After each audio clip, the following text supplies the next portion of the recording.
The spring of 1453 arrived in Aquitaine like a whispered confession. For 116 years, the kingdoms of England and France had clawed at each other across the English Channel, and the contested territories of southwestern France, a war so prolonged that entire generations had known nothing but its shadow.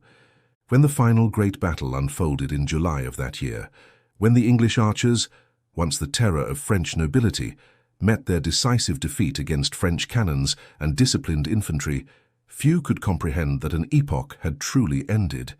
War, after all, had become the natural state of existence. Peace, when it came, seemed almost unnatural, a rupture in the fabric of known life. Yet peace had come, and with it came something more profound than merely the absence of conflict.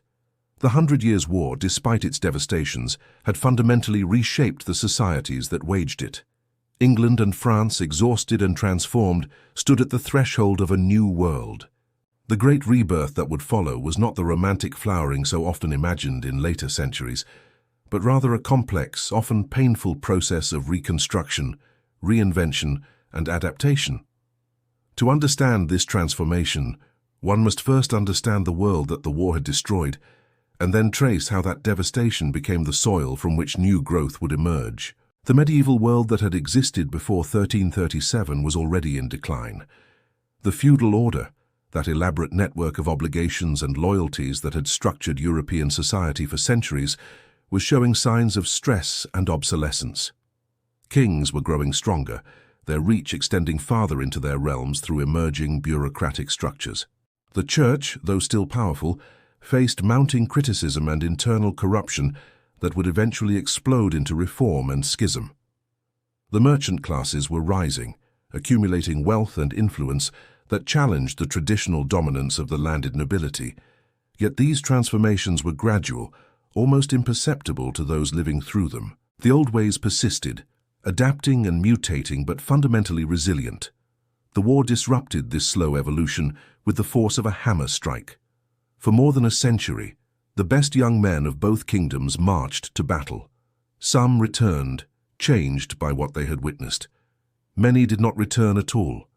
The financial drain was stupendous. Both England and France spent fortunes they often did not possess, on armies, fortifications, ships, and siege equipment. Kings mortgaged futures they could not guarantee. Nobles sold lands or borrowed against them. Common people paid taxes, many of which never returned to their communities in any meaningful form. The land itself suffered. Armies moved across the countryside, foraging and destroying. Agricultural production fluctuated wildly. Trade routes were disrupted. Towns and villages lived under constant threat of violence or siege.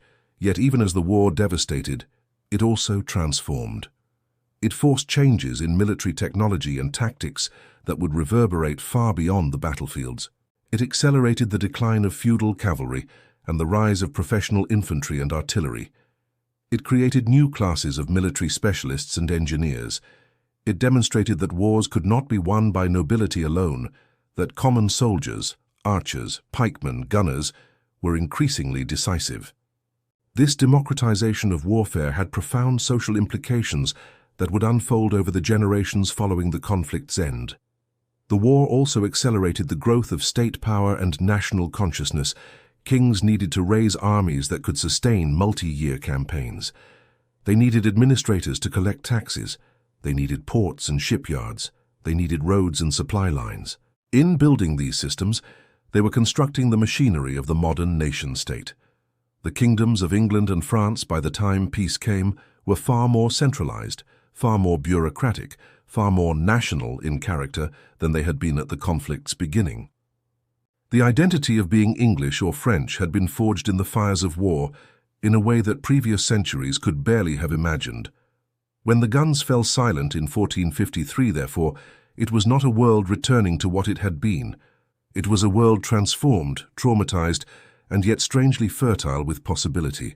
The old feudal order was dead or dying, though it would take decades for everyone to fully acknowledge the fact. The new structures of national monarchy were in place, though they required refinement and consolidation. Society was poised between worlds, and in that liminal space an extraordinary rebirth would occur. The years immediately following the war's end were characterized by a peculiar mixture of relief and disorientation.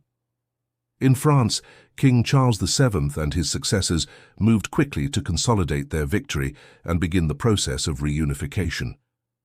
The English had been ejected from nearly all their continental holdings.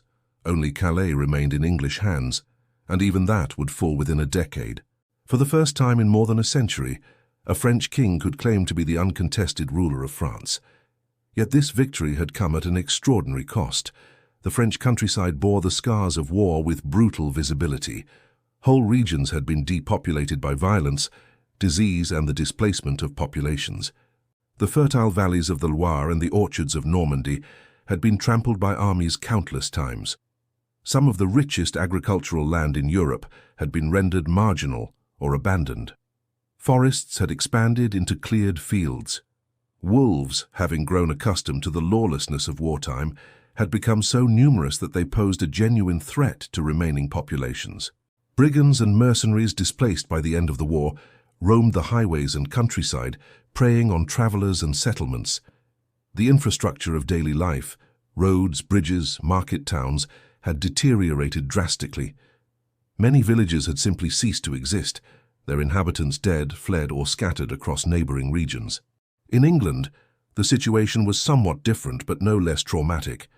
The English had lost the war. A king who had once claimed the throne of France and held vast territories across the Channel was now reduced to ruling a modest island kingdom and a precarious foothold at Calais. For the English nobility, many of whom held lands in France and had organized their identities and power around continental dominion, this represented a psychological as well as an economic catastrophe. Worse still, the king who had presided over this loss, Henry VI, was weak, increasingly mentally unstable, and seemingly incapable of providing the strong leadership the realm desperately needed. The result was that England, scarcely had it made peace with France, descended into its own internal conflict, the Wars of the Roses, a brutal civil war between claimants to the throne that would occupy the next 30 years. Yet even in this immediate aftermath of shock and disruption, the seeds of renewal were being sown. The most immediate effect of peace was an end to the constant military drain on resources.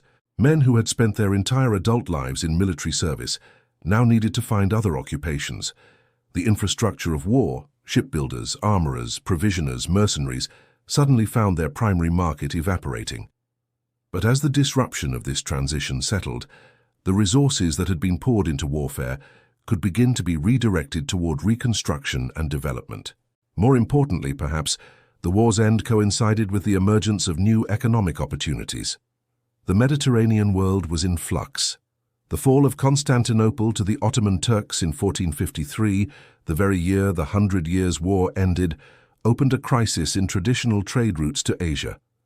Merchants could no longer rely on the overland routes through Ottoman territory or the maritime routes controlled by Venetian and Genoese middlemen.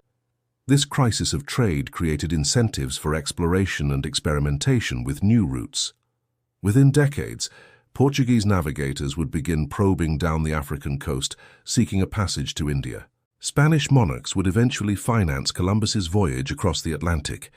The age of European oceanic exploration, which would reshape the entire globe, was beginning, and its origins lay partly in the disruption created by the fall of Constantinople and the 100 Years' War's conclusion. In the immediate post-war years, however, such future developments were invisible. What was visible was the work of reconstruction. Peasants began the slow work of reclaiming abandoned fields. Town governments organized the repair of walls and bridges.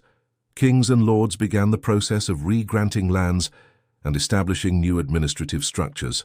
The church, which had played various roles during the war, sometimes mediating peace, sometimes blessing the slaughter, now played a central role in the recovery. Monasteries and religious houses began the work of recording, preserving, and rebuilding the institutional memory that the war had nearly destroyed. The immediate aftermath also saw the beginning of historical reflection. Chroniclers who had lived through the war, or whose teachers had, began the process of recording what had transpired. They created narratives of battles and heroes, of suffering and divine providence. These chronicles would form the foundation of how the war was understood and remembered. It is partly through these chronicles that we understand the perspective of contemporaries, their confusion about causes, their attributions of events to divine will or astrological influence, their attempts to impose narrative coherence on a century of seeming chaos. One crucial element of the immediate aftermath was the repatriation of prisoners and the return of displaced persons. Warfare in this period produced vast numbers of prisoners, many of whom were ransomed or eventually released at the war's end. Some had spent decades in captivity. They returned to find homes destroyed, families dispersed, entire communities transformed beyond recognition. The process of reabsorption was not always successful. Some returnees found themselves unable to settle back into normal life, their personalities and expectations having been too thoroughly altered by their experiences. Others found their lands occupied or their claims contested. The process of resolving these claims and resettling populations took years and often required royal intervention. The economic transition from a war economy to a peace economy was similarly complicated. During the war, certain industries had thrived. The production of arms, armor, and military equipment had been a major source of employment and profit. Shipbuilding had been crucial for maintaining naval superiority. The commissariat of armies, the purchasing and provisioning of supplies, had created opportunities for merchants and suppliers. With the end of the war, these industries contracted dramatically. Armorers found fewer customers. Shipyards had less work. The merchants who had grown wealthy supplying armies found their markets disappearing. At the same time, however, the end of war meant the reduction of military taxation. In the latter stages of the 100 Years' War, both monarchies had developed increasingly sophisticated systems of taxation to fund their armies. These systems had been heavy and resented, particularly by merchants and the rising urban middle classes who bore much of the burden. As the war ended, there was pressure to reduce these taxes, and many were indeed reduced or eliminated. This freed up capital that could be invested in commercial ventures, land improvement, and urban development. The psychological effects of the war's end cannot be underestimated. A generation that had known nothing but war suddenly had to imagine peace. Institutions that had been organized around warfare had to be reconceived for a time of peace. The martial values that had been cultivated in young men, courage in battle, loyalty to lords, the pursuit of military glory, had to be redirected or suppressed. Families that had been split by war, with members in different armies or displaced by violence, had to be reunited and reconciled. All of these processes happened simultaneously, creating a complex social and psychological landscape that historians have often oversimplified. One of the most profound transformations of the post-war period was demographic. The 100 Years' War had killed vast numbers of people, though historians debate the exact figures. In addition to direct combat deaths, the war had disrupted agriculture, trade, and public health. Famine had killed many. Epidemic disease, particularly plague, which never truly disappeared from medieval Europe, but recurred in waves, had taken an enormous toll, particularly in war-disrupted populations with poor sanitation and limited access to food. Migrations driven by warfare had created crowded, unsanitary conditions in fortress towns and refugee settlements. The result was that population in both England and France had declined significantly during the war, reversing the growth of the High Middle Ages. The population of France in particular had been devastated. Estimates suggest that France's population fell from perhaps 14 million people in the 1300s to something closer to 10 million by 1450. Whole regions had lost half or more of their inhabitants. The English population had declined less dramatically, but still significantly, falling from perhaps 4 million to around 2.5 million by mid-century. The recovery of these populations after the war's end was one of the great transformations of the subsequent centuries. The recovery began immediately after the war ended, though it proceeded unevenly across different regions. Several factors contributed to this recovery. First, the end of warfare meant an end to combat deaths and to the disruption of normal life that warfare caused. Young men and women who had been killed or displaced could now live, marry, and bear children in relative safety. Second, the reduction in military taxation and the freeing up of resources meant that survivors had slightly more resources available to them. Food supplies, though still subject to the vagaries of climate and agriculture, were less likely to be commandeered by armies. Third, and perhaps most importantly, the simple fact that surviving populations began to recover and reproduce meant that absolute numbers began to increase. The recovery was not smooth or uniform. Some regions recovered quickly. The lands around Paris, which had been centers of population before the war, began to repopulate relatively rapidly. The Flemish cities, despite having suffered through the war's latter stages, bounced back quickly due to their commercial importance and the rapid reinvestment in urban infrastructure. Other regions recovered more slowly. The borderlands between English and French territory, which had been particularly devastated by constant warfare, remained depopulated and economically marginal for decades. The southern regions, which had suffered less direct warfare in the final decades of the conflict, recovered more steadily. Population recovery had enormous implications for society. More people meant more labor available for agriculture and other economic activities. A larger population meant larger markets for goods and services. It meant more hands to rebuild destroyed infrastructure and more mouths to feed, creating demand for agricultural production and trade.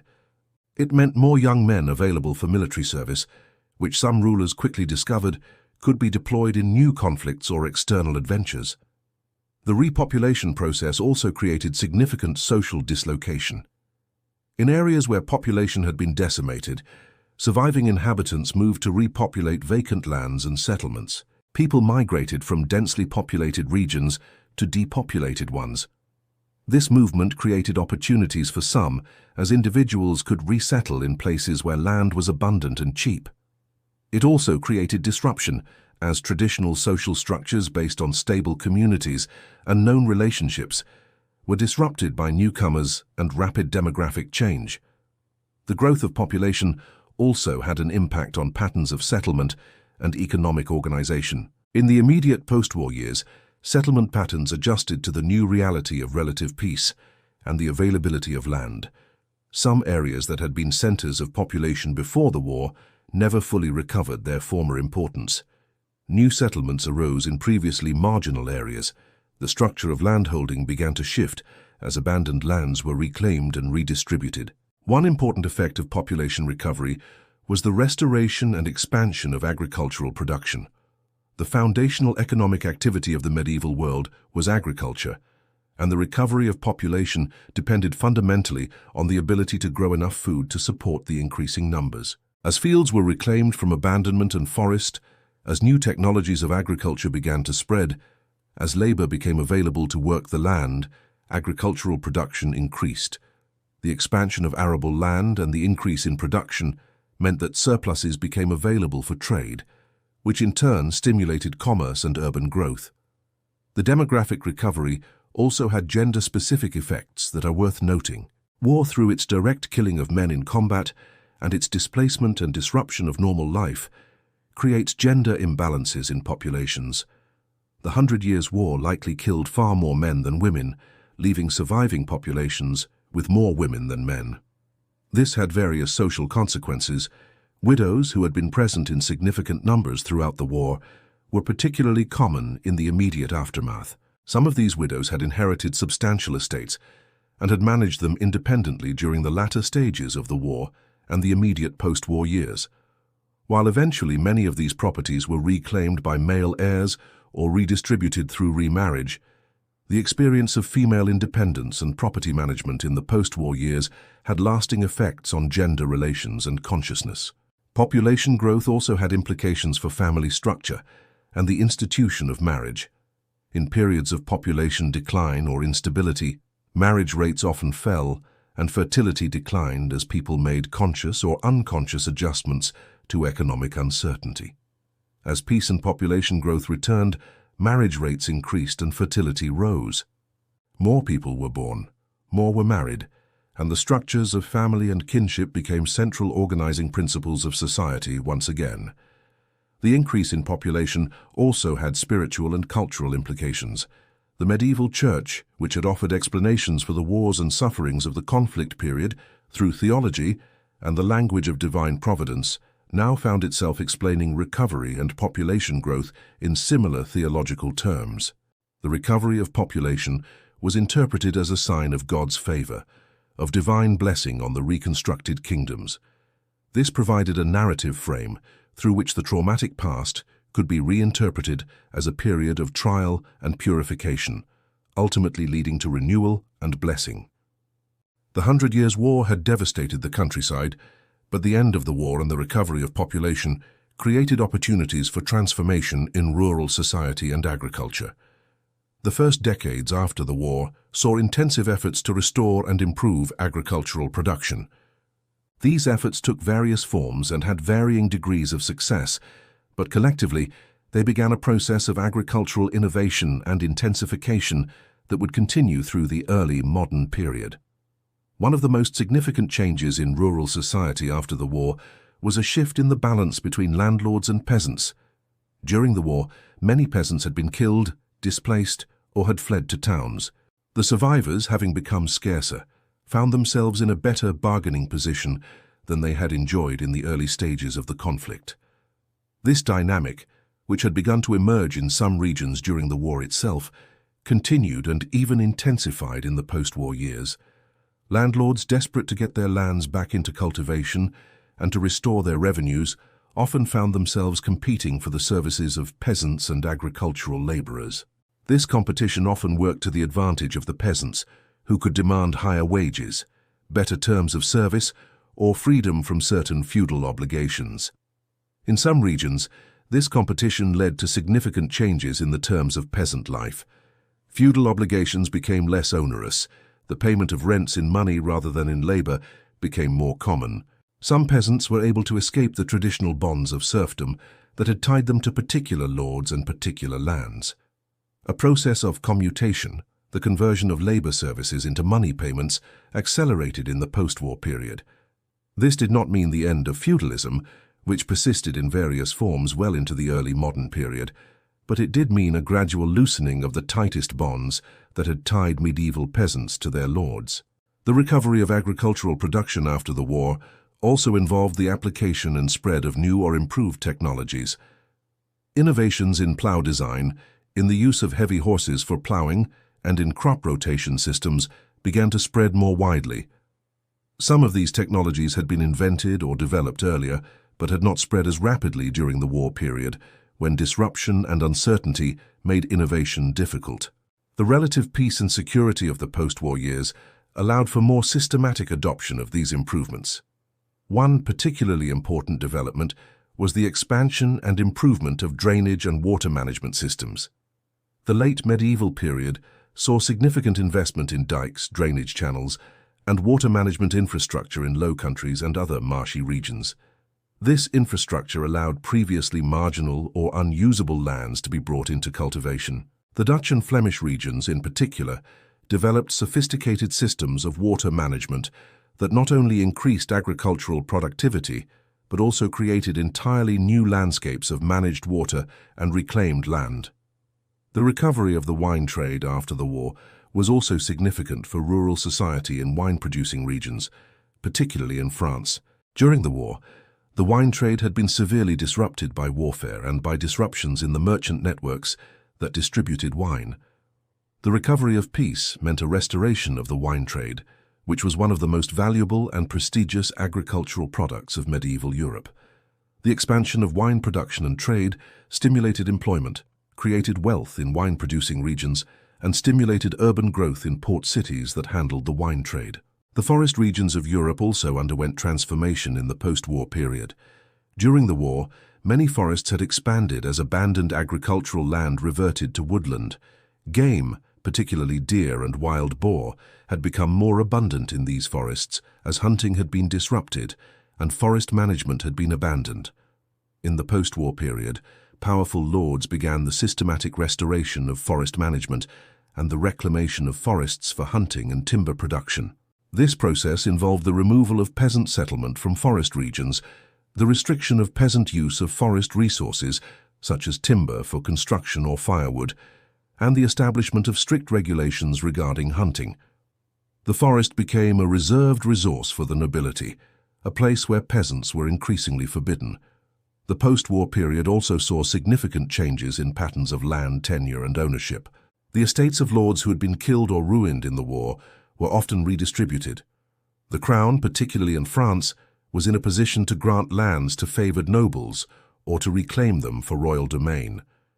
In England, the civil conflict that followed the end of the 100 Years' War meant that lands were constantly being redistributed based on political allegiance and military success. This fluidity of land ownership in the immediate post-war period gradually settled into new patterns by the early 16th century, but the process of settlement was long and contested. The rural population also began to reorganize itself in the post-war period. Villages that had been partially or completely abandoned were repopulated. New villages were sometimes established in previously unsettled areas. The structure of villages and the relationship between different families within villages began to settle into new patterns as populations stabilized. These patterns would persist in many cases for centuries. An important aspect of rural recovery was the restoration and expansion of the monastic holdings and monasteries themselves. Monasteries had been significant landholders before the war, and despite having suffered considerable damage and disruption during the conflict, many survived. In the post-war period, many monasteries undertook substantial rebuilding and restoration. They also played important roles in the reclamation of abandoned lands, particularly in establishing new farmsteads on marginal lands through the labor of lay brothers and tenant farmers. The intellectual and spiritual authority of monasteries meant that they were often trusted to manage lands that had been devastated or whose ownership was unclear. This gave them opportunities to expand their holdings and influence in the post-war period. The recovery of rural society was not uniform across all regions or for all social groups. The nobility, or at least that portion of the nobility that survived the war and maintained their lands, generally emerged with their power and status largely intact or even enhanced. Prosperous peasants, those who had survived the war, accumulated some capital and were able to take advantage of the favorable labor market, often improved their conditions significantly in the post-war years. But the poorest segments of the rural population, those without property or capital, often found themselves in difficult circumstances despite the general recovery. Landlessness and rural poverty remained significant problems in the post-war period and would become even more acute in later centuries as population growth eventually outpaced the expansion of available land. If the countryside was undergoing significant transformation in the post-war years, the cities and towns were undergoing a renaissance. The end of the 100 Years' War coincided with and stimulated an urban renaissance that would characterize the 15th and 16th centuries and contribute importantly to the emergence of the early modern world. Urban centers had suffered during the war, but they had also developed more sophisticated defensive structures and administrative systems. The fortified towns that had survived the war were often substantial centers of population and economic activity.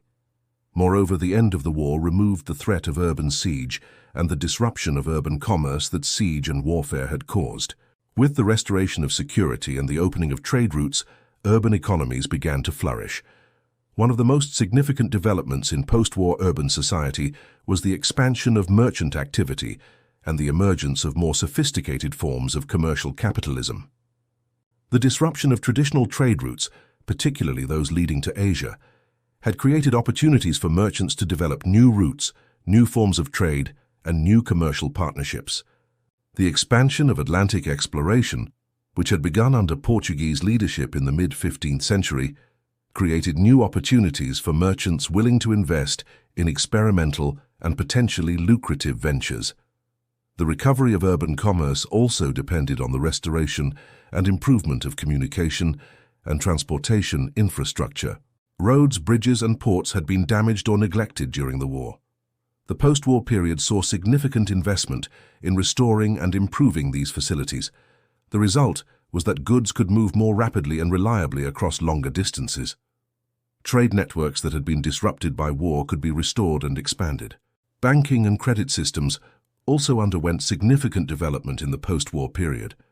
The great merchant banking families, the Medici of Florence, the Fugger family of Augsburg, various merchant families of Venice and the Low Countries, developed increasingly sophisticated systems of credit and exchange that facilitated long-distance trade. These banking systems allowed merchants to finance commercial ventures without having to carry large quantities of precious metals. They allowed payments to be made across significant distances through letters of credit. They created networks of financial innovation that would eventually evolve into the modern banking system. Urban craft production also recovered and expanded in the post-war years. The guilds that controlled production of various goods, textiles, metalwork, leather goods, and countless other products, had been disrupted by war, but survived. As urban populations recovered and demand for manufactured goods increased, craft production expanded. The expansion of craft production meant more employment for urban artisans and more wealth for merchant families who controlled the trade in these goods.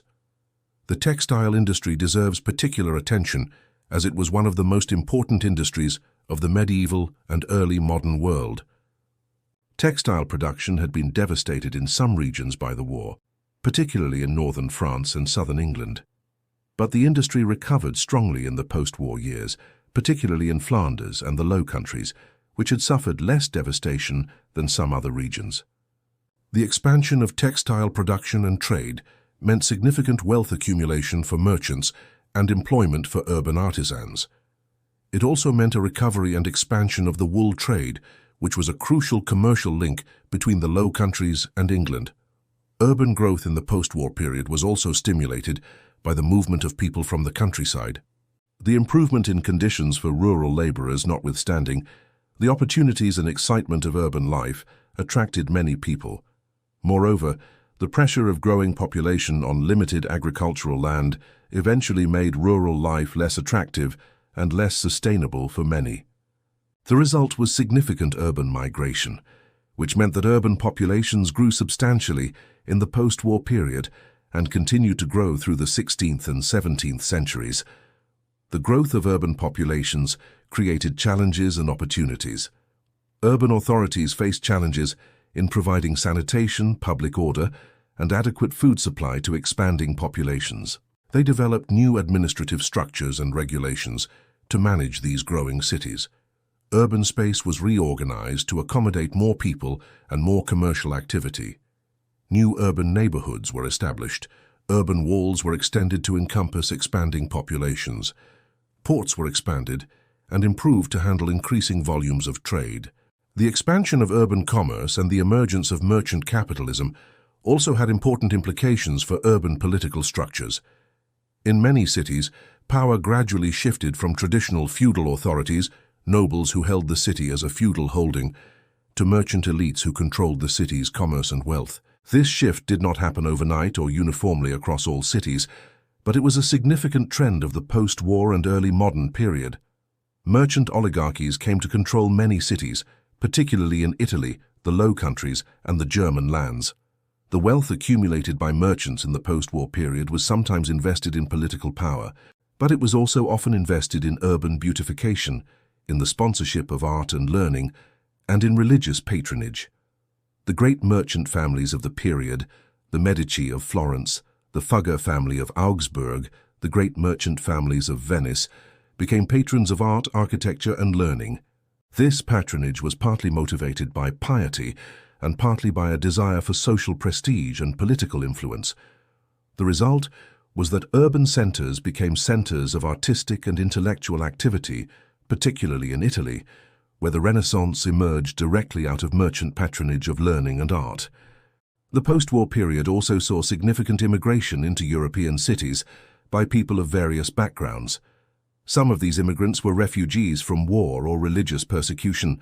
Some were adventurers seeking fortune. Some were specialists, craftsmen, merchants, scholars, who moved to cities where their skills were in demand. This migration brought new ideas, new techniques, and new perspectives into urban centers. It contributed to the cultural dynamism of post-war cities. The church occupied a complex position in the post-war world. For more than a century, the church had operated in a context of warfare and had played various roles in that warfare. Some clergy had blessed armies and preached holy war. Others had worked for peace or had suffered from the violence of war. The church had accumulated substantial wealth and land and had used both to support various political and military actors.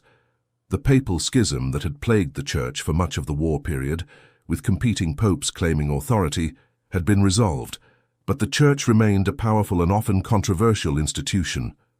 The post-war period saw significant religious renewal and reformation within the Church.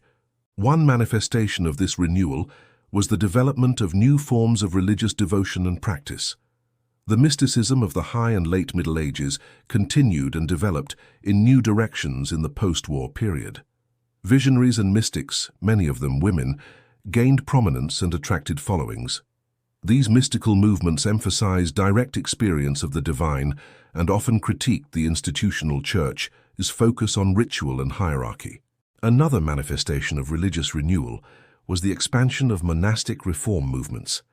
Several reform movements within monasticism, the observant movements that emphasized strict adherence to monastic rules, gained strength and influence in the post-war period.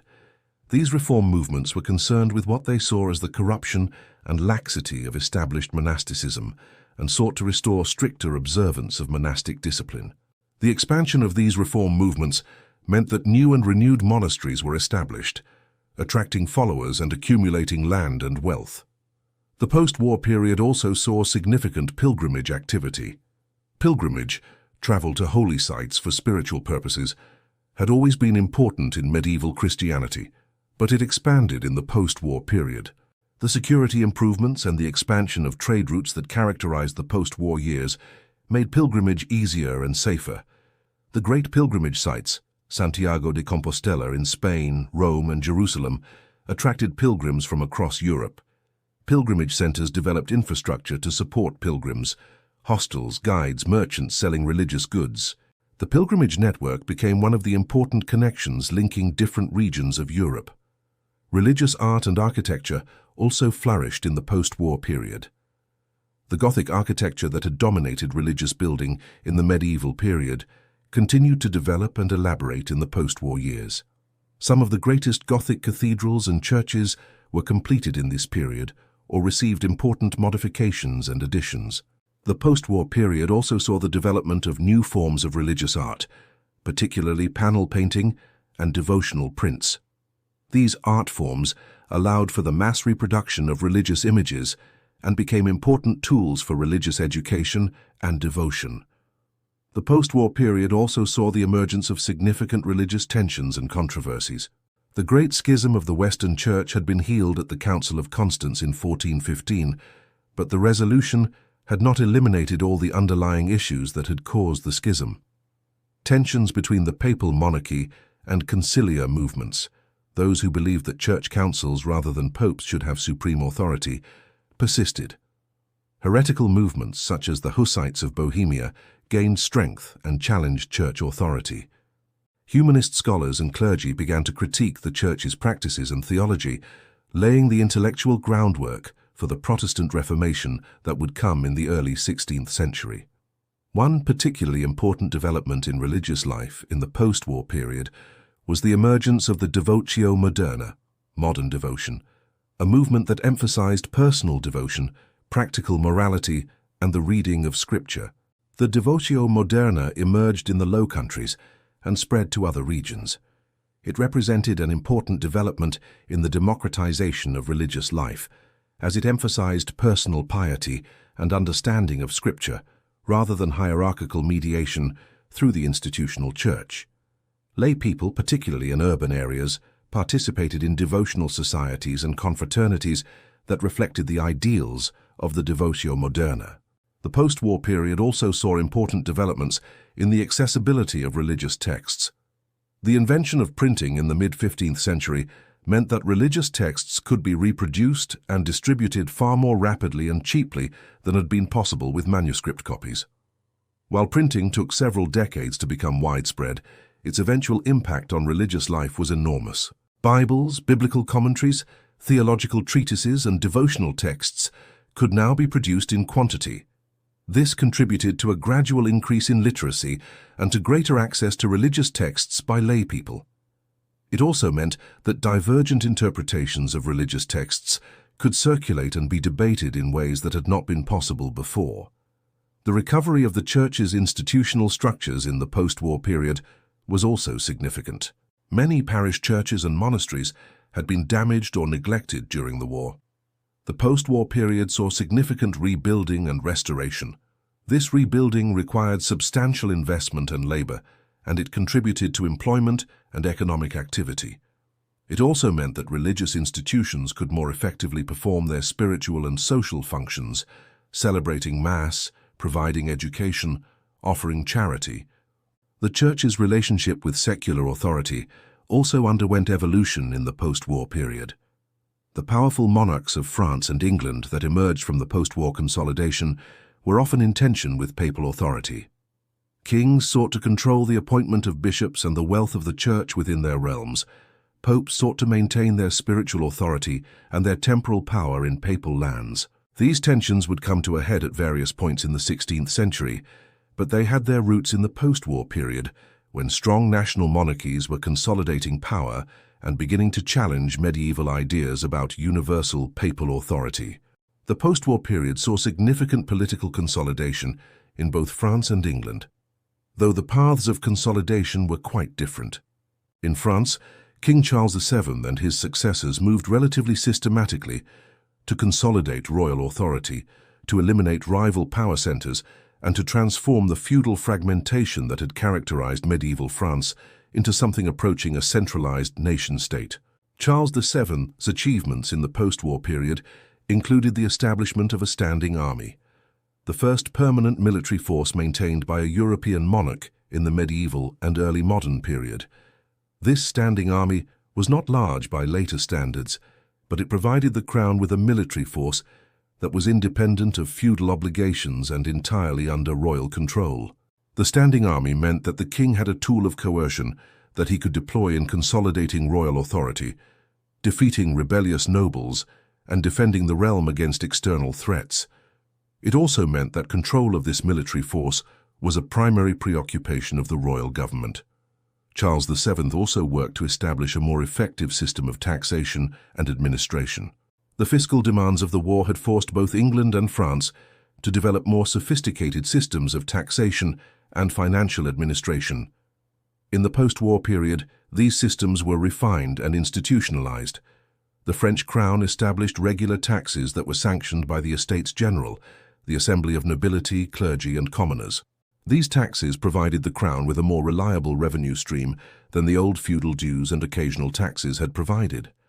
The revenue from these taxes could support the standing army and the expanding bureaucratic apparatus of royal government. The consolidation of royal authority in France also involved the gradual elimination or subordination of great feudal magnates whose power rivaled the king as the great dukes and counts who had ruled semi-independently in the late medieval period gradually lost their autonomy.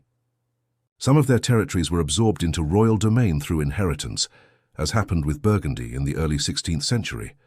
Others were retained, but their holders were more effectively subordinated to royal authority. The feudal fragmentation of medieval France gradually gave way to something approaching a unified realm under royal control. In England, the post-war period was far more turbulent. The loss of the war and the reduced circumstances of the English crown created a power vacuum that would be filled by civil conflict. The weak and increasingly mentally incapacitated monarch provided no effective leadership. The great English nobles, deprived of the opportunity for military glory and profit in France, turned their ambitions inward. The result was the Wars of the Roses, a series of civil conflicts that would occupy England for the next 3 decades. The Wars of the Roses were ultimately won by a Welsh-born nobleman who established a new dynasty and, through a carefully arranged marriage, united the warring factions under a single crown. This settlement, while temporarily ending the civil conflict, had the effect of subordinating the great English nobles to royal authority in ways that the old feudal system had not.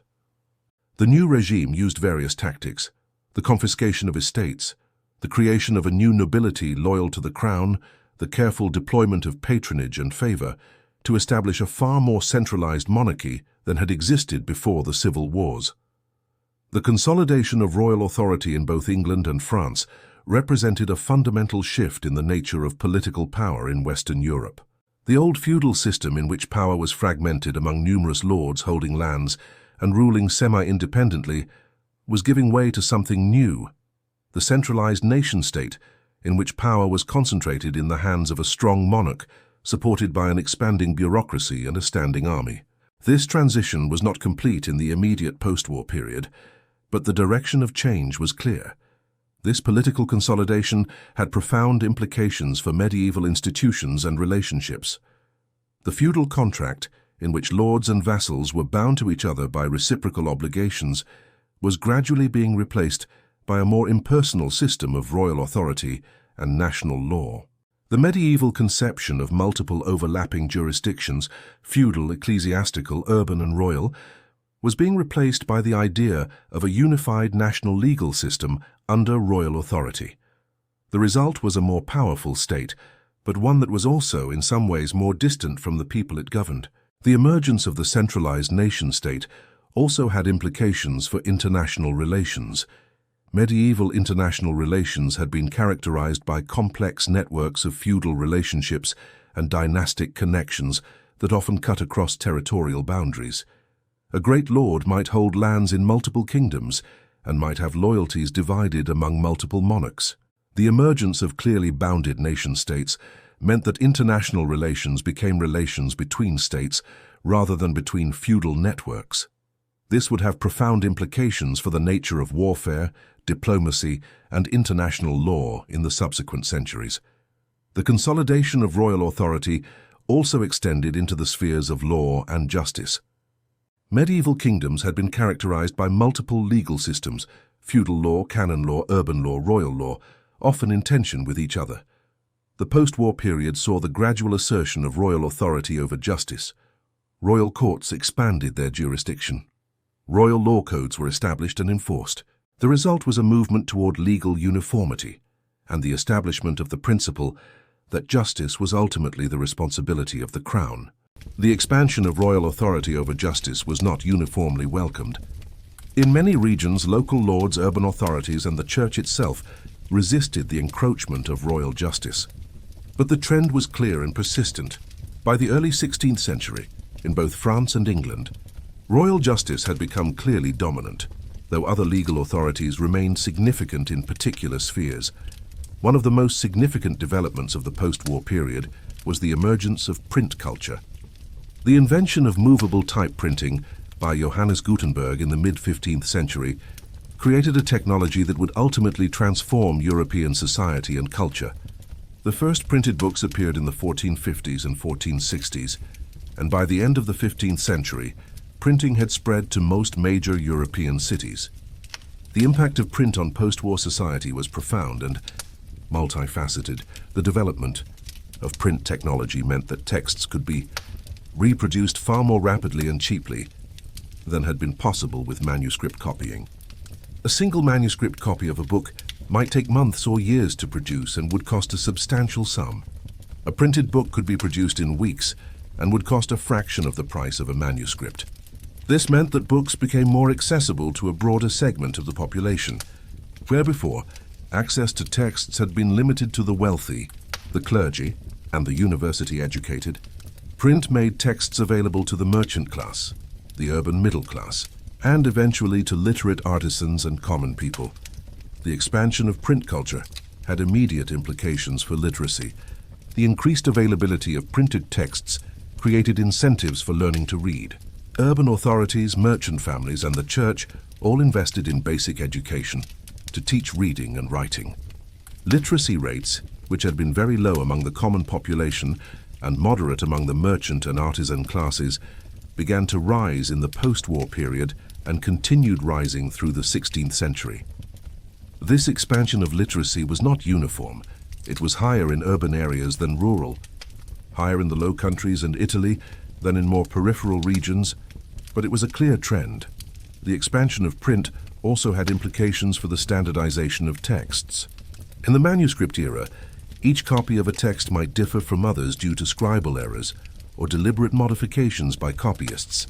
The printed text, once set in type, could be reproduced identically in many copies. This meant that texts became standardized in ways they had not been before. Scholars could now refer to the same text with confidence that others referring to the same edition would be looking at identical material.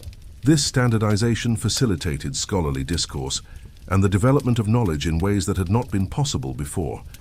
The impact of print on religious life was particularly significant.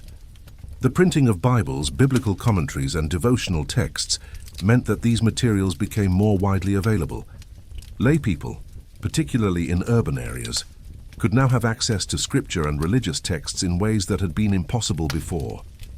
This contributed to the emergence of religious movements that emphasized personal reading of scripture and personal devotion, such as the Devotio Moderna. It also created the possibility for diverse interpretations of religious texts to circulate and be debated, which would become particularly important in the context of the Protestant Reformation. The expansion of print also had implications for scientific knowledge. The printing of scientific and mathematical texts meant that new discoveries and methods could be more rapidly disseminated across Europe.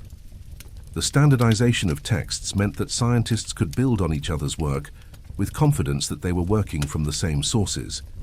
The result was an acceleration in the development of scientific knowledge and method in the 16th and 17th centuries. The emergence of print culture also had implications for the nature of authorship and intellectual property. In the manuscript era, the author's role was often ambiguous. Texts were copied, modified, and combined in ways that did not always clearly indicate authorship. The printed book, with its title page clearly indicating title and author, established the modern concept of the authored text. This had implications for intellectual authority and for the concept of intellectual property, which would only become formally recognized much later, but whose roots lay in this period. The expansion of print also facilitated the emergence of new literary forms and genres. The novel, as it would come to be understood in later centuries, began to emerge in the form of vernacular prose narratives that were printed and distributed to a broad audience. Poetry, history, and various forms of technical writing all benefited from the expanded possibilities of print. The literary culture of the early modern period was shaped fundamentally by the technology of print. The emergence of print culture also had social and economic implications. The printing industry itself became a significant economic sector, employing type founders, printers, binders, and merchants. The book trade became an important commercial activity, with merchants specializing in the import and distribution of printed books. Some of the early printers and book merchants became wealthy and influential. Members of urban society, the expansion of print also had implications for the relationship between vernacular languages and Latin. In the manuscript era, most serious intellectual work had been done in Latin, the universal language of the educated elite. As print expanded, however, printers began to produce texts in vernacular languages as well as in Latin.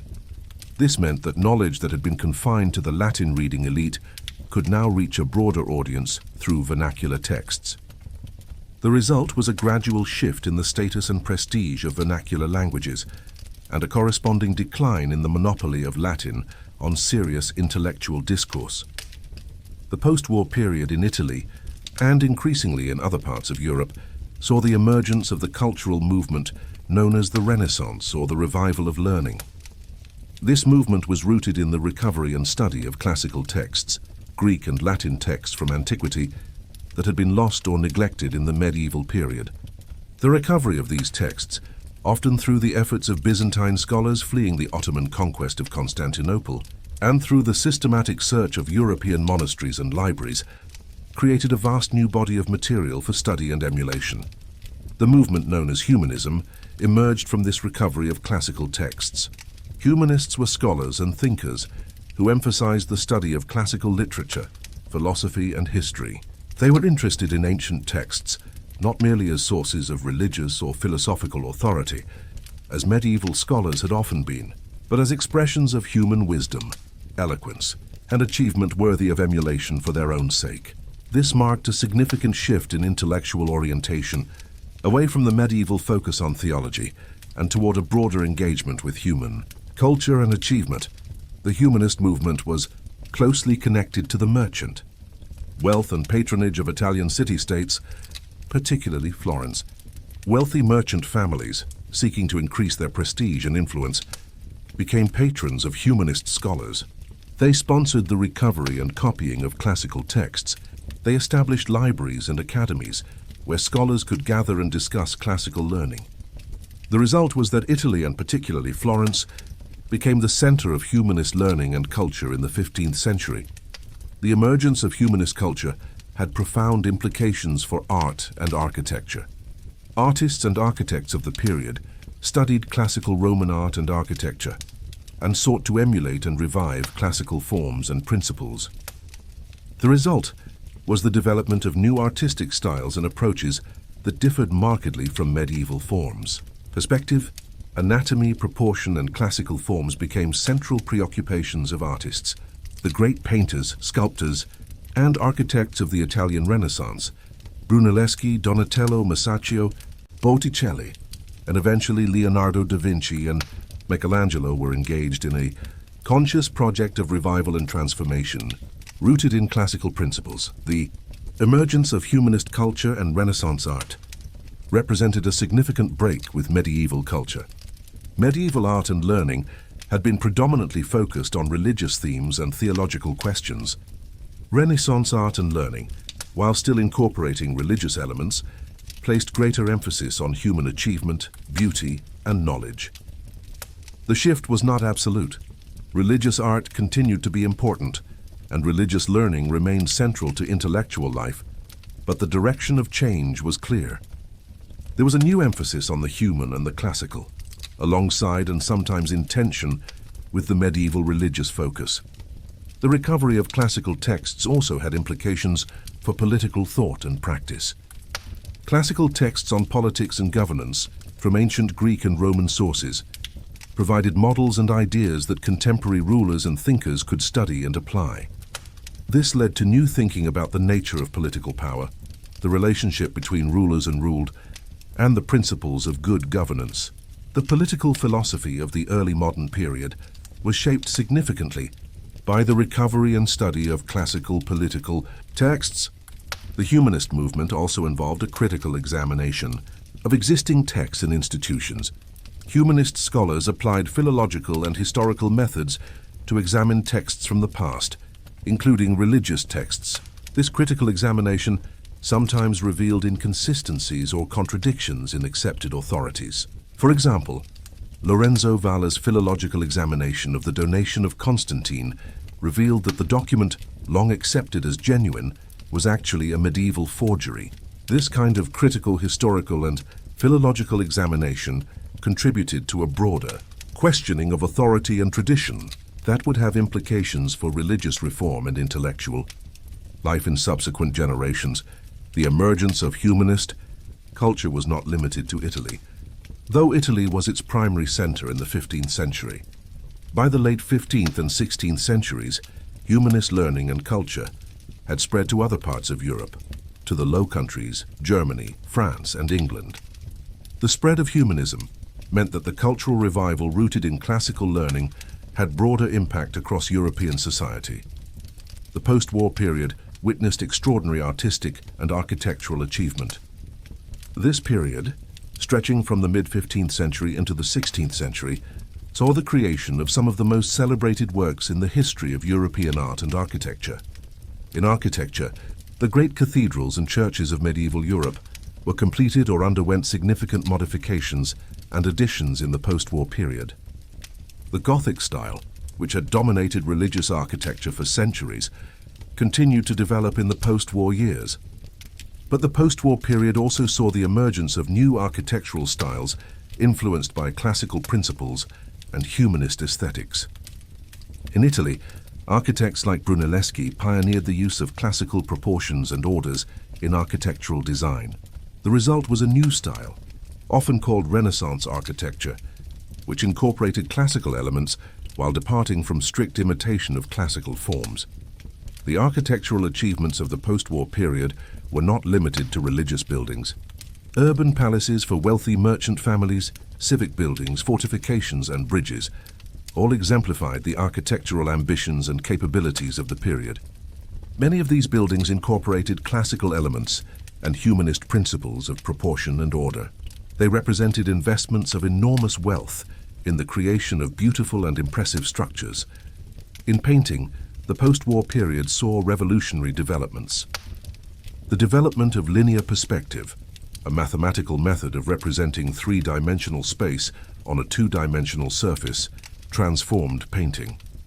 Artists like Masaccio, influenced by Brunelleschi's development of perspective theory, created paintings with unprecedented realism and spatial depth. The study of anatomy, based both on classical texts and on direct observation and dissection, meant that artists could represent the human figure with greater accuracy and naturalism than had been achieved in the medieval period. The expansion of panel painting in the post-war period meant that artists could create portable, durable works that could be sold in markets and collected by wealthy patrons. This created new opportunities and incentives for artistic production. The development of oil painting, which gradually replaced tempera as the dominant painting medium, meant that artists had new technical possibilities and could create works with new visual qualities. The development of printmaking in the post-war period also had significant artistic importance.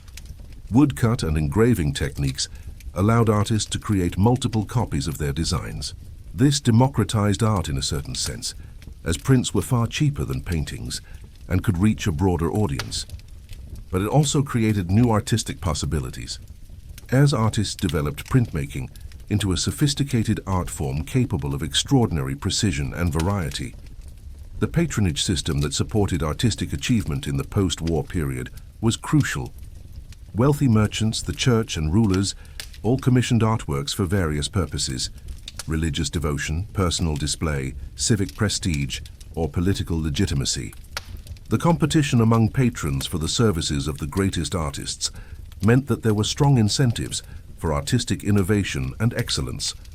Artists who could create impressive and novel works could attract wealthy patrons and accumulate wealth and prestige.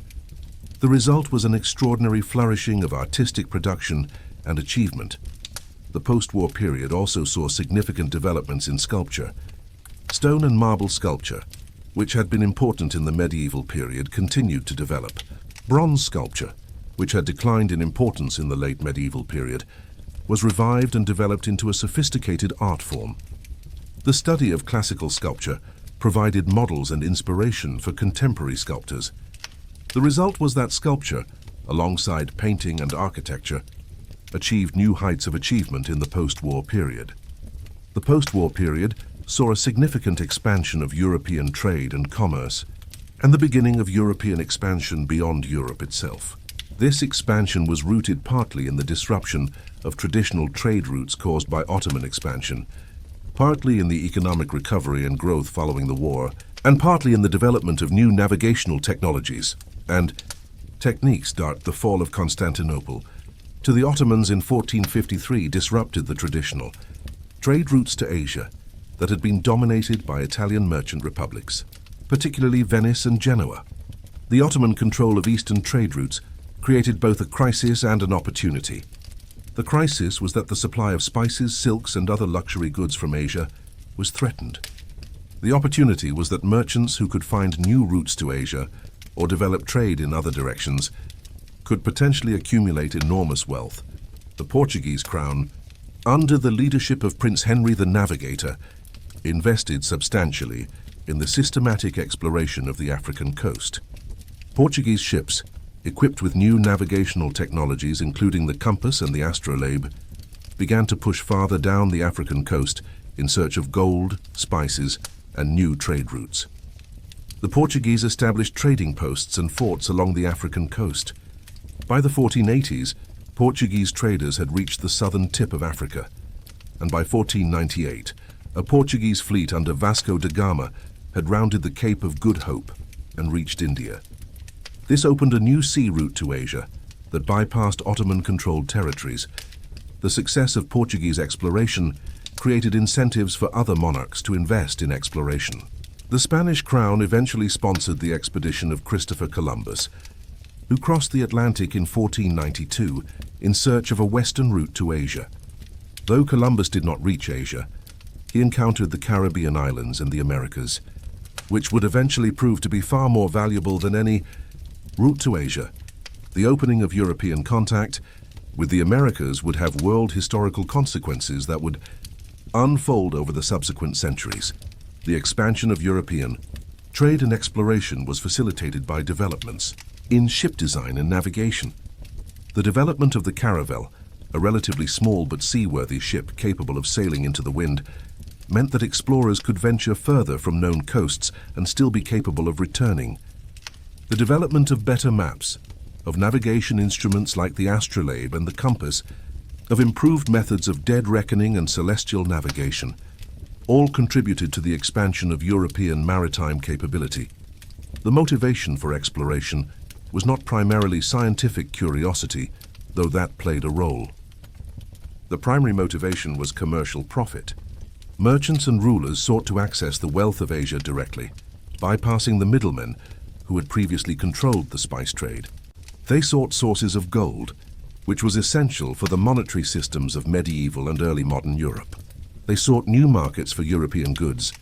The expansion of European trade and exploration was driven by the logic of commercial capitalism and the pursuit of profit. The expansion of European trade and exploration had significant implications for the European economy. The increased supply of precious metals flowing into Europe from newly exploited sources contributed to inflation and economic expansion. The new trade routes and trade possibilities created opportunities for merchants and investors to accumulate wealth. The development of new industries to support exploration and trade, shipbuilding, compass making, cartography, created employment and economic activity. The result was that the European economy, which had been recovering from the disruptions of the 100 Years' War, was stimulated by the opportunities created by exploration and expanding trade. The expansion of European trade also had implications for the development of capitalism and capitalist institutions. The financing of exploration ventures, the development of joint stock companies to share the risks and rewards of trading expeditions, the development of insurance mechanisms to protect against losses at sea, and various other financial innovations all contributed to the emergence of more sophisticated capitalist institutions and practices. These developments would accelerate in subsequent centuries, but their roots lay in the post-war period. The post-war period witnessed significant social mobility and the rise of urban middle classes, merchants, master craftsmen, professionals, and the educated bourgeoisie. This rise of the middle classes represented a fundamental shift in the social structure of Europe. In the medieval period, society had been organized into relatively rigid estates. The nobility, the clergy, and the commons, with limited mobility between them. The post-war period saw increasing opportunities for individuals to move upward in the social hierarchy through commercial success, education, or service to powerful patrons.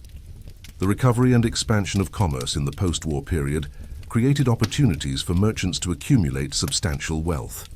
Successful merchants could, through marriage, patronage, and investment, gain access to the networks and privileges of the nobility. Some merchant families established themselves as permanent parts of the elite. The great merchant families of Italian city-states, the Medici, the Fugger family in Augsburg, the great banking families of the Low Countries, all represent examples of merchant families that rose to prominence and power through commercial success. The expansion of royal bureaucracies created new opportunities for educated men to find employment in the service of the crown. Lawyers, clerks, tax collectors, judges, and various administrators were needed to run the expanding machinery of royal government. These positions provided salaries and the opportunity to accumulate wealth through fees and patronage. Men of relatively humble origins who had acquired education could gain access to these positions and establish themselves as part of the elite. Bureaucracy, the expansion of printing and the development of print culture created new professions and opportunities. Printers, type founders, booksellers, and scholars all benefited from the expansion of the book trade. Universities expanded and multiplied, creating opportunities for teachers and scholars. The expansion of learning created demand for educated men in various fields. The rise of the middle classes was not uniform across all of Europe. It was most pronounced in urban areas, particularly in the wealthy cities of Italy, the Low Countries, and the German lands. Rural areas saw less dramatic changes in social structure. But the trend was clear: the rigid feudal Hierarchy of the medieval period was giving way to a more complex social structure with more opportunities for mobility and success. The rise of the middle classes also had cultural and intellectual implications. The merchants and urban bourgeoisie who made up these rising middle classes were often patrons of art and learning. They valued education and literacy. They invested in the beautification and improvement of their cities. They sought cultural refinement and social prestige through the patronage of learning and art. The result was that the cultural achievements of the post-war period were substantially shaped by the values and patronage of this rising middle class. The rise of the middle classes also had implications for political power. In many cities, particularly in Italy, the merchant oligarchies came to dominate political power. In larger kingdoms, the urban middle classes and the merchant classes increasingly demanded a voice in governance and taxation. The representative institutions that emerged in this period, parliaments, estates general, and various city councils, reflected the growing political power of these middle classes. Though the nobility remained politically powerful, they faced increasing challenges from the rising urban middle classes. The post-war period saw significant developments in education, literacy, and intellectual life. The expansion of print culture, the rise of new professions requiring education, and the cultural values of humanism all contributed to increased investment in education and to rising literacy rates. In the medieval period, formal education had been available primarily to those destined for the church or to the sons of the nobility. The parish church, monastic schools, and cathedral schools provided basic education to some. The emerging universities of the medieval period provided advanced education to a small elite. The vast majority of the population had no formal education. In the post-war period, the situation began to change, particularly in urban areas. Town authorities, merchant associations, and wealthy individuals began to establish schools for the sons of merchants and craftsmen. These schools taught reading, writing, and arithmetic, the basic skills needed for commercial and administrative work. The expansion of these schools meant that literacy began to increase, particularly among the urban middle classes. Women's access to education remained very limited, but some women, particularly those from wealthy merchant families, gained access to education in the post-war period. The university system also expanded and developed in the post-war period. New universities were founded in various regions. Existing universities expanded in size and scope. The curriculum of universities began to change, with increased emphasis on classical learning and humanism alongside the traditional scholastic theology. The study of law and medicine, which were practical fields with clear professional applications, expanded. The result was that universities became increasingly important centers of learning and professional training. The post-war period also saw the emergence of new forms of intellectual life and discourse. Scholars and thinkers began to gather in informal groups to discuss classical texts and contemporary ideas. These gatherings, sometimes sponsored by wealthy patrons, created networks of intellectual exchange. The correspondence networks of scholars allowed ideas to circulate across Europe. The printing press, once it became established, allowed for the rapid dissemination of new ideas and texts. The development of textual criticism and philology in the post-war period represented an important methodological innovation. Humanist scholars developed techniques for examining texts critically, comparing different manuscripts, and attempting to establish the most authentic versions of ancient texts. These techniques, applied initially to classical texts, would eventually be applied to biblical and religious texts, with profound implications for religious thought and practice.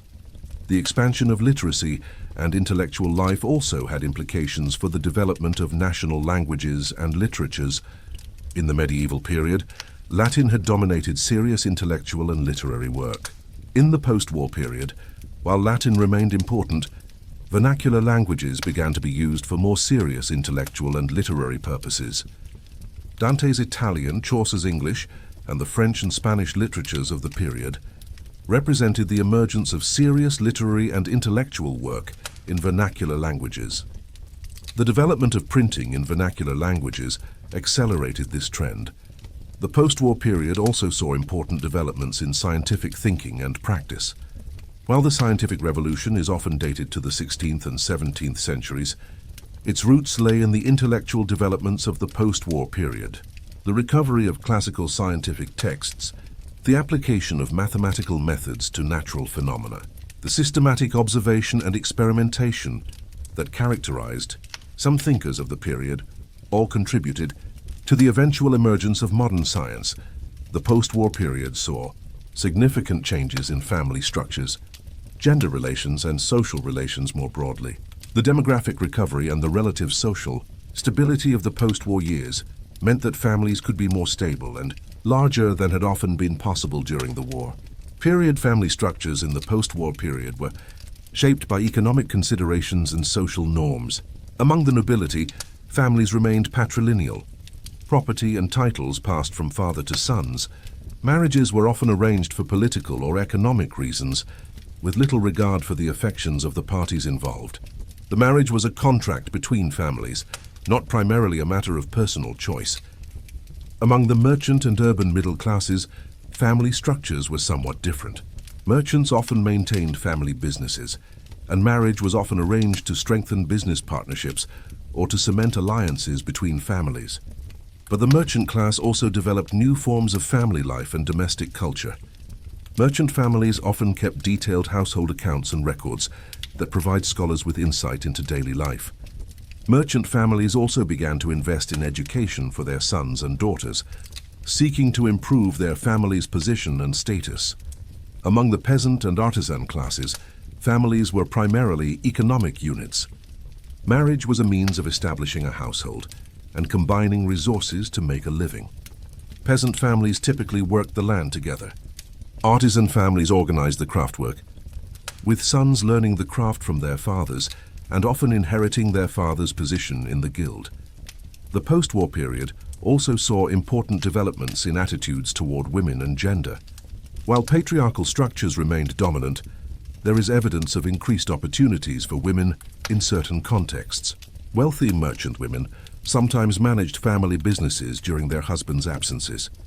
Widows, as mentioned earlier, sometimes inherited and managed estates. Some women gained access to education and engaged in intellectual pursuits. A few women achieved prominence as visionaries, mystics, or patrons of learning. The post-war period also saw important developments in attitudes toward childhood and parenthood. While the modern concept of childhood as a distinct life stage had not yet fully emerged, there is evidence that attitudes toward children were gradually changing. Some prominent figures of the period, including rulers and nobles, expressed affection for their children and took an interest in their education and welfare. Books on child-rearing and education began to be written and circulated. The post-war period also saw important developments in concepts of honor and reputation. In the medieval period, honor had been closely tied to military prowess and lineage. In the post-war period, particularly among the rising merchant classes, honor began to be tied to commercial success, learning, and cultural refinement. This shift in the basis of honor and prestige reflected broader social changes. The post-war period also saw developments in sexual morality and practices. Religious teachings on sexual ethics remained influential, but the practices of both elite and common people often departed from official teachings. The post-war period saw significant concern among church and secular authorities about fornication, prostitution, and sexual disorder. Attempts were made to regulate these behaviors through law and punishment. Yet evidence suggests that these behaviors remained common. The tensions between official ideology and popular practice characterized the post-war period as much as later eras. While this narration has often spoken of Europe as a whole, it is important to recognize that the post-war recovery and transformation took different forms in different regions. The diversity of Europe's regions meant that the impact of the war and the nature of post-war recovery varied significantly. Italy had not been directly involved in the 100 Years' War, but it was profoundly affected by the wider European developments connected to the conflict. The Italian city-states, Venice, Florence, Milan, and others, emerged from the medieval period as independent political entities engaged in their own conflicts. The post-war period saw the maturation of Renaissance culture in Italy, with Florence becoming a particular center of cultural achievement. The wealth accumulated through commerce and banking gave Italian cities the resources to invest in art and learning. The Low Countries, the territories that would eventually become the Netherlands, Belgium and Luxembourg, had been directly affected by the latter stages of the 100 Years' War and had suffered considerable damage. But the Low Countries recovered rapidly in the post-war period, partly because of their central position in northern European trade and partly because of their sophisticated commercial networks. Flemish cities like Bruges and Ghent became centers of commerce and art. The Low Countries also became important centers of book production and printing after Gutenberg's innovations. The German lands, which were politically fragmented into numerous independent principalities and city-states, followed a different trajectory. Some German cities became important centers of commerce and culture.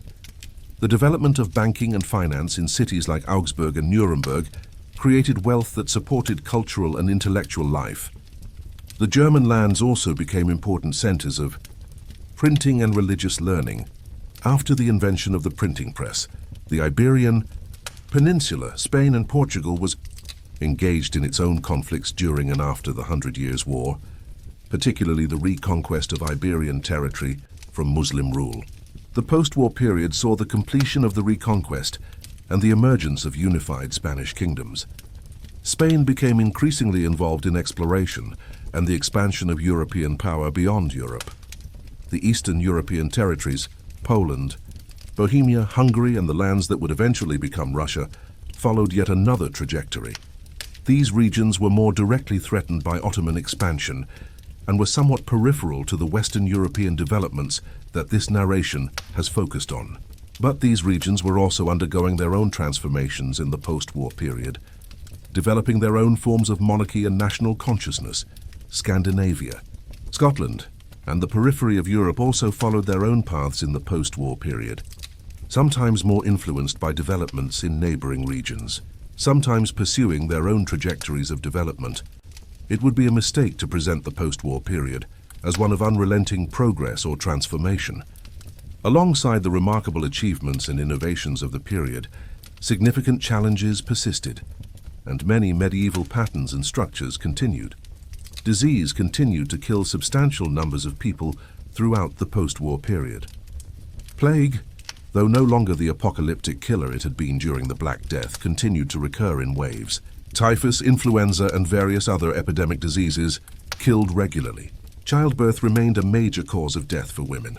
Malnutrition and dietary deficiency diseases affected significant portions of the population.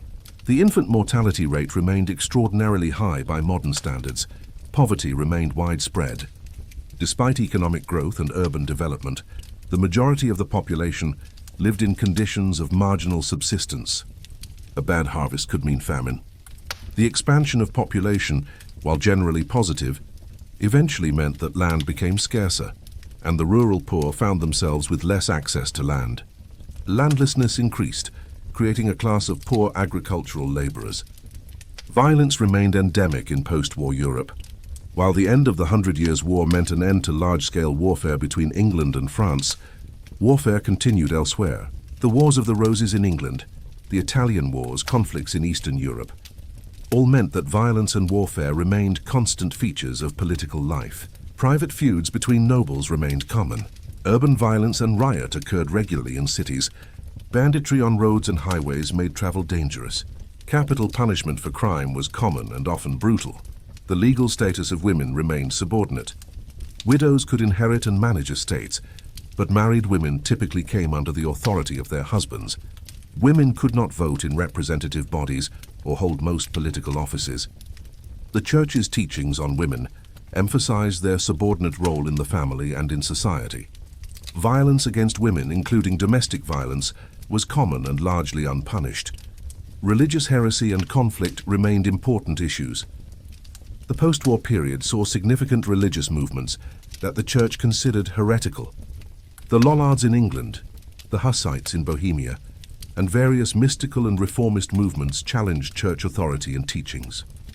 The Church's response was typically to suppress heresy through legal prosecution and execution. Superstition remained widespread. Belief in magic, witchcraft, and supernatural phenomena remained common among all classes. While the large-scale witch hunts that would characterize the 16th and 17th centuries had not yet begun in the post-war period, prosecutions for witchcraft and magic did occur, and the fear of and belief in witchcraft was widespread. Anti-Semitism remained entrenched in European society. Jews were subjected to various legal disabilities, restrictions on economic activity, and periodic pogroms and violence. The post-war period saw continued expulsions and persecution of Jewish communities in various regions. Slavery and unfree labor remained important features of the medieval and post-medieval economy. The enslavement of people remained legal, and both Christians and Muslims held slaves. The eventual development of transatlantic slavery and the involvement of Europeans in the African slave trade had its roots in medieval practices and in the post-war expansion of European commerce and power. In many respects, the post-war period was characterized by continuity as much as by change. Many medieval institutions persisted. The church remained a central institution in society. Feudalism, while evolving, did not disappear. The social hierarchy based on nobility, clergy, and commons persisted. Cultural and intellectual life remained substantially influenced by medieval Christianity.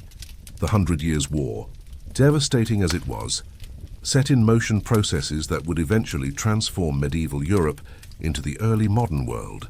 The recovery from the war's devastation, the consolidation of national monarchies, the emergence of merchant capitalism, the development of print culture and Renaissance learning, the expansion of European power and commerce beyond Europe, all these developments that characterized the post-war period were crucial steps in the birth of the early modern world. The great rebirth that characterized the post-war period was not a simple return to what had been before the war.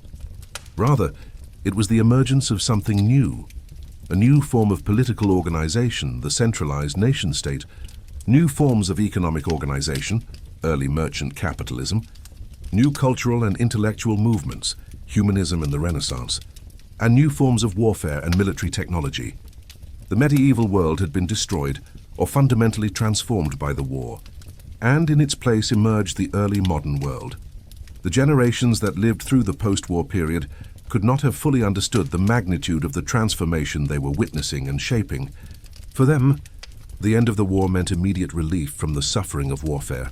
It meant the possibility of rebuilding communities and lives disrupted by war. It meant new opportunities for merchants, new possibilities for artistic and intellectual achievement, new hopes for peace and order. But they lived in the immediate aftermath of catastrophe, and the psychological and physical scars of the war remained visible in the landscape and in human consciousness. Yet from this aftermath of catastrophe emerged extraordinary achievements. The art and architecture of the period remain among the greatest achievements of human civilization. The intellectual and cultural accomplishments of humanists and scholars laid the foundations for the scientific and philosophical developments that would follow. The political consolidation that occurred in the post-war period established nation-states that would dominate world history for the next 5 centuries. The commercial networks and financial institutions developed in the post-war period would eventually span the globe. The post-war period was a time of profound transformation and renewal. It was a time when old certainties collapsed and new possibilities emerged. It was a time when the accumulated trauma of a century of warfare somehow generated the energy and resources for extraordinary creative achievement. The paradox of human civilization, that catastrophe and suffering can generate responses of remarkable creativity and resilience, was dramatically exemplified in the post-war world. For the common people of Europe, the post-war period meant above all relief from warfare and the possibility of normal life. For peasants, it meant the possibility of working the land without constant threat of armies passing through. For urban dwellers, it meant access to markets and commerce without the disruption of warfare. For all, it meant the possibility of family life and community, temporarily freed from the shadow of war. For the elites, the nobility, the great merchants, the church, the post-war period meant new opportunities for power, wealth and prestige. Nobles consolidated their power through service to newly centralized monarchies, or through competition in the internal politics of their realms. Merchants accumulated wealth through expanding commerce and eventually through exploration and trade beyond Europe. The Church continued its spiritual and temporal missions while undergoing internal reform and adaptation. The transformation of the post-war period was not evenly distributed or universally positive. Some regions flourished while others remained marginal. Some social groups benefited enormously while others struggled. Women, the poor religious minorities, and those on the margins of European society often found that the new post-war world offered little improvement in their circumstances. Yet even for these groups, the post-war period represented a possibility of change and transformation that the medieval period had often not offered. The great rebirth of the post-war period should be understood, not as a utopian flowering or a triumph of progress, but rather as a complex process of adaptation, innovation, and struggle through which medieval Europe was transformed into early modern Europe. It was a process in which continuity and change existed in tension. It was a process through which human creativity and resilience responded to catastrophe and trauma. It was a process through which the foundations were laid for the modern world. The 100 Years' War had devastated Europe and killed vast numbers of people. It had disrupted the patterns and certainties of medieval life. It had created refugees, displaced people, and ruined communities. It had exhausted kingdoms and forced innovation in military technology and state organization. By any immediate reckoning, it was a disaster and a tragedy. Yet the end of the war opened possibilities for renewal and transformation. The consolidation of national monarchies that emerged from the post-war period created political structures that would dominate Europe for centuries. The development of mercantile capitalism that accelerated in the post-war period eventually transformed the global economy. The cultural and intellectual achievements of the post-war period established traditions of art, learning, and thought that would shape European civilization for centuries. The exploration and expansion of European power that began in the post-war period would eventually transform the entire globe. None of these developments was inevitable or predetermined. They emerged from the choices, efforts, and struggles of people living in the post-war world, trying to rebuild their lives and communities, seeking opportunity and advantage, pursuing power and prestige, attempting to create beauty and meaning in a traumatized world. The Great Rebirth was not a sudden transformation, but rather a gradual process of recovery, adaptation, and innovation that unfolded over decades and centuries. The recovery of population after the war meant that Europe's demographic disaster was reversed. The expansion of commerce and trade meant that European wealth and power increased. The consolidation of national monarchies meant that European political organization became more effective and powerful. The development of print culture meant that knowledge could be preserved, disseminated, and debated in new ways.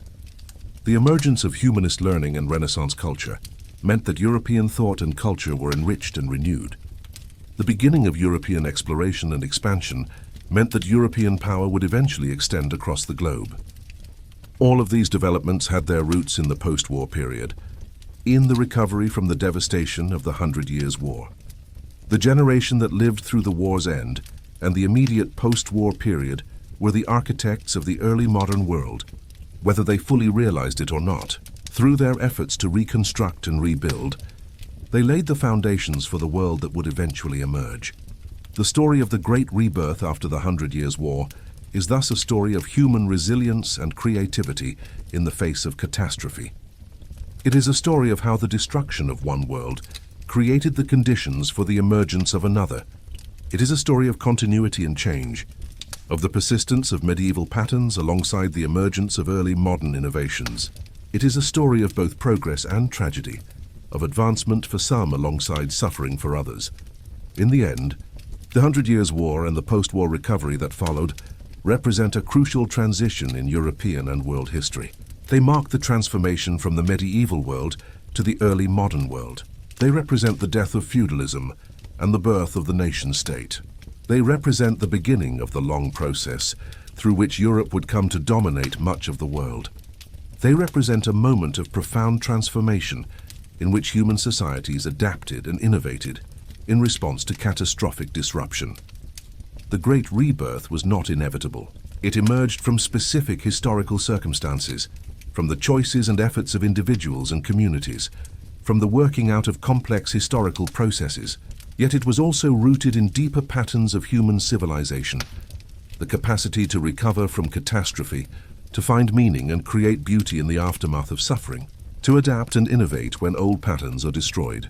It was through this great rebirth that medieval Europe was transformed into early modern Europe, and that the foundations were laid for the modern world that would eventually emerge. For those who study history, the post-war period offers important lessons. It demonstrates how catastrophic events can generate unexpected transformations. It shows how the destruction of established patterns creates opportunities for innovation. It illustrates the complex relationship between continuity and change in historical development. It reveals the importance of both material factors and human agency in shaping historical outcomes. And it reminds us that the aftermath of catastrophe, while often traumatic and painful, can also be a time of extraordinary creativity and renewal. The great rebirth of the post-war world represents one of history's most remarkable transformations, the emergence of the early modern world from the ruins of the medieval period. It stands as testament to human resilience, creativity, and the capacity to build anew. It reminds us that from catastrophe can come renewal, that destruction can create the conditions for creation, and that the ending of one era can signal the beginning of another. In this sense, the story of the Great Rebirth is not merely a historical account of a particular period, but rather a profound illustration of the possibilities and potentials inherent in human civilization.